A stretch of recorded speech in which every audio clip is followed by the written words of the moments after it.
We spend tons of money on technology in an effort to improve our business performance. But are we really getting a return on that investment? Really, it starts around the goals. What's their objectives? What are they trying to solve? What's the end game? How are they going to look at the solution and say, yes, this was a success? Getting the most out of your technology so you are effective at improving your customer experience on this episode of the CX Leader Podcast.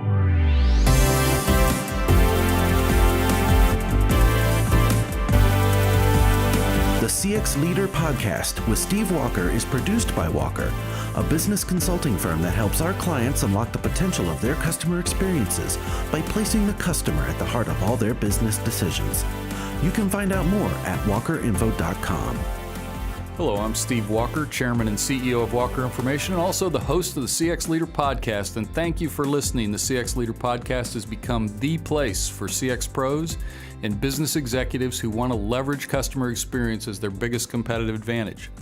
Thanks for tuning in. We love to have your listenership, and we want to keep exploring the types of subjects and topics that are important to you as you help your companies be more successful and help your customers and prospects want to do more business with you. Have you ever bought a tool, app, or piece of software thinking, this is exactly what I need? Everyone else uses it, so it's got to be good. I'm jumping on the bandwagon. And then once you download it, install it, and start working with it, you get distracted or frustrated, and then it ends up collecting digital dust. It might have been a helpful tool, but you'll never know for sure. You spent time and money and still aren't sure if it's right for your needs. It's a common scenario with technology, and we want to help you avoid that situation. My guest today is Mike Grindstaff, Vice President for Information Solutions here at Walker, a longtime friend and colleague, and really one of our resident experts on how to implement the right technology for the right job. Mike, thanks for being our guest on the CX Leader Podcast. Thanks, Steve. Hey, it's really fun to have you in the studio. I know you've spent a career helping clients leverage technology to make their business better. But why don't you just give our listeners a little bit more insight on your background and some of the things you've done in your career? Yeah, I've been at Walker over 30 years. In fact, I don't really say that anymore. I've stopped at 20 and just say over 20 years. It's been quite a while. But really, from the beginning, I've been working with data and information and how to get the client to gather client or customer and employee information to then act on that and improve their business. But really, my role from the beginning was to understand the client's needs, what their problem was, what they're trying to solve, and then take the technology we had and use it to the most effective way to meet that need. So really, that you've been doing the same thing for 30 years, but you've just been following the progression of technology, and as that, we've become more sophisticated, been able to do more. Absolutely. I mean, as any technology in the evolution, early on, some of my challenges I was trying to do is figure out how we get the data from worldwide data centers and get it back into our databases and then produce reports offline. That was the challenge. Obviously, that's not the challenge today. It's a whole different change. You just got to keep evolving your skill set and to meet that client need because their needs are changing too. Well, you touched on it. Let's just give our listeners, particularly a lot of them won't have the kind of historical perspective that you have, but take us quickly through kind of the progression of how technology has impacted this, and gave us a little taste there of just kind of the early days. But what else would you see that has happened over the span of your career? Yeah, and really it's where the focus is, right? So early on it was, how do I even get the information about my customer so that I can get feedback from them? So how do I contact them? That was the challenge. And then a secondary thought was, now I have this data, what am I going to do with it? And, I can stare at it, and how do I get this into the right people's hands in my organization? That was the challenge. Today's challenge is much different. What are the questions, what are the problems I need to solve? Those are changing every day. So back in the 90s, it was, we launched that ship, and that ship was going to take a while to get down there, and you didn't change that. Now it's, you launch it, and it moves left, it moves right, it changes with the needs of your company. Yeah, I remember having conversations early on with clients saying, well, we don't really have our clients' emails. And I would say, do you think they have emails? Exactly. Do you think maybe your sales guy is communicating with them via email? And today now we're talking about texting, getting their mobile number. You've worked with a lot of companies. Why don't you take us through a process of how you might get started with a company? Really, it starts around the goals. As I said, what's their objectives? What are they trying to solve? And what's their plan to start out? But really, what's the end game? How are they going to look at the solution and say, yes, this was a success. What we tried to do, we did it well. It was what I wanted. I'm walking away happy because guess what? It's changing tomorrow. So it's about the goals. Then it's around what technology is needed. So on the front end, what technology do you need to gather those insights, get that experience data into your systems, but then what tools inside your own organization is the right way to disseminate that information so people can act on it. What are kind of the typical pitfalls, or where have you seen this break down? We talked in the intro, about how people acquire technology and then they kind of they let it slip away. They don't actually put it into use. What in your experience is what are some of the common reasons why people fail at trying to implement this? Really, sometimes it's just not having the end game in mind. So, they've been given a task, and that task is get some customer, experience feedback, and that's the task. I got to get that data. Well, it's not really about the data. It's about what that data is going to tell you and what actions your organization takes on and implements to make improvements. So it's really understanding the whole picture. Other pitfalls are the people that are in charge of those programs happen to be something that got dropped on their desk. So it's kind of a secondary focus. So today's world is much different than it was. It needs to be their focus, right? It's very important, as we know, to the bottom line. They have to be driven by that. And then they can't be the only one in the organization that understands that, right? So everyone, including people above them and people below them, need to understand what it means to get that experience, feedback, information into actionable insights. Hey, you reminded me of, we're here talking about technology, but this really is about making humans more productive. And you touched on two topics that we explored much earlier this season. And that is, most CX professionals didn't train to get to this point. They were sort of selected out. And then also the fact that once you get in this job, you have to be nimble. You have to be able to navigate the complex organization because a true CX experience has to impact the whole company. And that's, I think, where technology can really be a friend. Yep.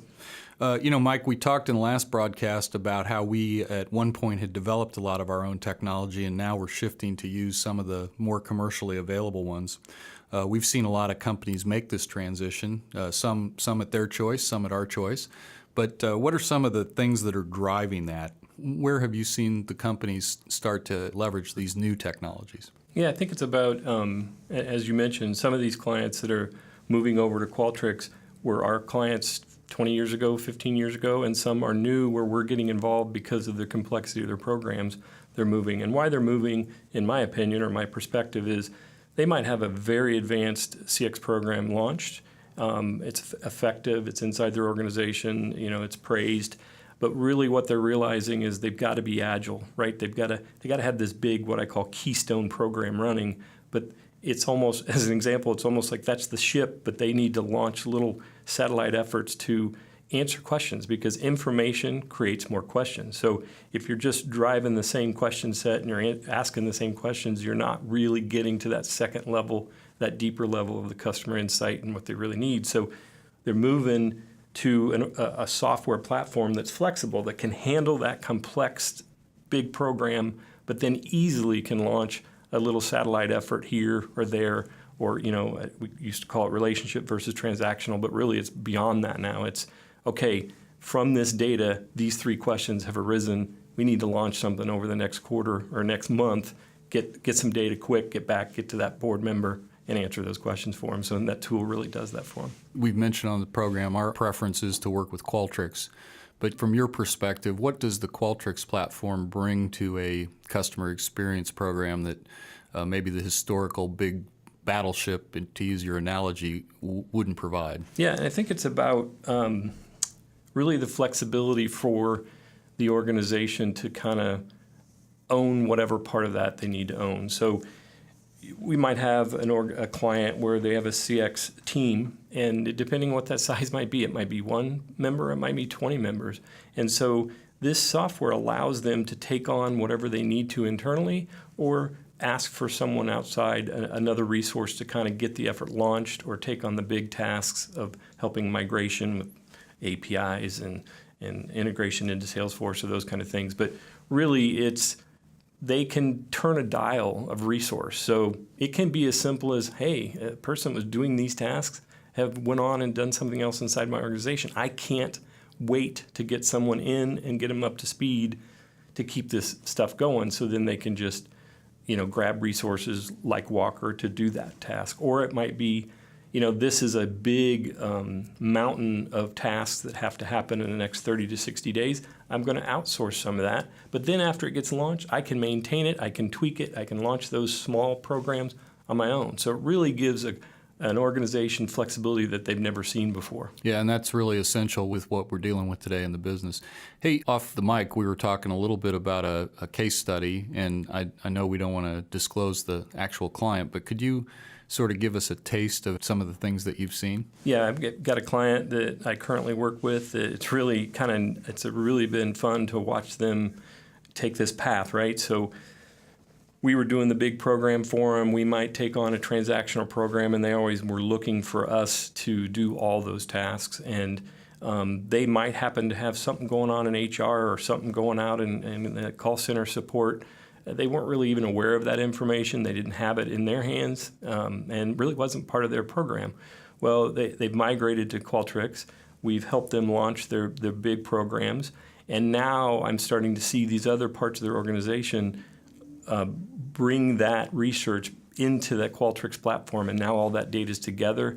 Our contacts have insights to all this other information gathering. They're able to pull it in and consolidate it and report it, and it's so much more powerful that way. So they're really seeing possibilities that maybe they didn't think existed prior to that. Right. Let's shift gears here a little bit. One of the most important things we do on the CX Leader podcast is provide take-home value. So, Mike, I'm a CX professional out there. I want to make sure I'm getting a little more or a lot more return on my technology investment. What are 1 or 2 or 3 basic tips that I can do right now? Yeah, I think a big thing is thinking about where you're putting that information. So it could be from a dashboard that you're sharing with your organization, but it really is about integration, right? Getting it into the systems that your users are already into. So it might be an executive level, they look at something in one place. It might be your sales teams going in another place. So it's really about thinking about where that data needs to go. That's a big deal. The other thing is really get started, right? So it's like any project, be it a home project or be it this project, you got to get started because this evolves. So it's not perfect right out of the gate. You got to launch it, you got to go, you got to learn from it. And guess what? If you launch it today, you are so much farther along than 12 months from now versus if you wait 12 months to try to figure out how to get it perfect, you're never going to catch up with the guy that's just continuing to evolve his program. Yeah. About 90% of strategy is execution, right? Yep. So get out there and get started. I like the analogy of just like the home project because that's one of my things. I'm always going to start next weekend. My guest this week on the podcast is Mike Grindstaff, who's helped a lot of companies leverage technology to get their CX objectives further down the road. Mike, anything else you wanted to share with our listeners or anything else we didn't cover that might be important? You know, the 2 things I always say is things need to be flexible, right? You need to be flexible. The software needs to be flexible. And you got to get out there and get it done. Don't be worried. And then continue to listen to your organization about what questions they're asking about the information you're sharing because you got to answer that second question or they're not going to come back and ask again. Yeah, I think that we're already starting to see a theme here. Brian talked about it in our previous episode, but, even though it's about technology, you got to get out and talk to the users and find out how they're accessing it and whether they're taking advantage of all the resources and tools that are available to us. If our listeners wanted to continue the conversation, how could they maybe get a hold of you, Mike? Yeah, my email is mgrindstaff. It's grindstaff at walkerinfo.com. Great. And if you want to talk about anything else we discussed or anything about how Walker might be able to help your customer experience program at your business, you can feel free to contact me at steve.walker@walkerinformation.com or call me here in the U.S. at +1 317 843 8890. Don't hesitate to reach out to me or Mike or any of our other wonderful colleagues. We'd love to tell you more. Don't forget to subscribe to the CX Leader podcast. You can go to walkerinfo.com/podcasts and you'll find links to iTunes, Spotify, iHeartRadio, Google Play, and we've even started posting our podcast to our YouTube channel as well. You can find those at youtube.com/walkerinformation. I want to thank all our loyal listeners. We've really been humbled by the response that we're getting and the kind of following we're getting, and love your emails and messages on LinkedIn. Keep providing that feedback, and we'll keep trying to provide the kind of content that I think can really help make the business world a better place by being more focused on customers. Thanks for listening to the CX Leader Podcast, which is a production of Walker. We're a business consulting firm that can help you take advantage of your customer experience and make it your biggest competitive advantage in the marketplace. You can find out more at walkerinfo.com. Thanks for listening, and we'll see you next time.